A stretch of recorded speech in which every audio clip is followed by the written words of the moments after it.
శ్రీమాత్రే నమః. భాద్రపద అమావాస్య నుంచి ప్రారంభమయ్యి దుర్గాష్టమి వరకు బతుకమ్మ వేడుకలను 9 రోజుల పాటు ఘనంగా నిర్వహించుకుంటాము. భాద్రపద అమావాస్య అంటే రేపటి నుంచి ఈ పండుగను జరుపుకుంటాము.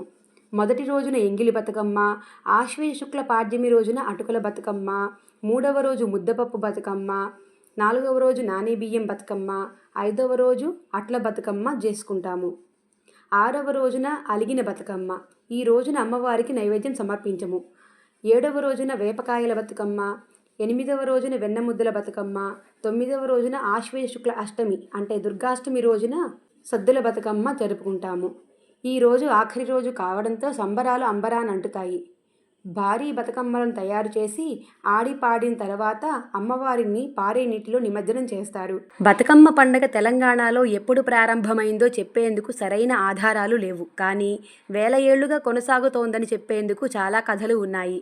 జగన్మాత మహిషాసురుడిని సంహరించిన తరువాత అలసటతో మూర్ఛపోయిందని, అమ్మవారిని మేల్కొల్పేందుకు స్త్రీలందరూ గుమిగూడి అమ్మవారిని ప్రార్థించి ఆడిపాడగా సరిగ్గా 10వ రోజున అమ్మవారు నిద్రలేచిందని, అప్పటి నుంచి ఈ వేడుకలను అంగరంగ వైభవంగా ప్రతి సంవత్సరం జరుపుకుంటున్నాము.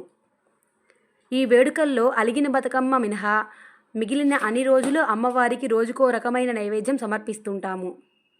ఈ వేడుకల్లో పాల్గొనే తెలంగాణ ఆడబిడ్డలను చూసేందుకు 2 కళ్ళు సరిపోవు. అందరికీ బతుకమ్మ పండుగ శుభాకాంక్షలు. జై శ్రీరామ.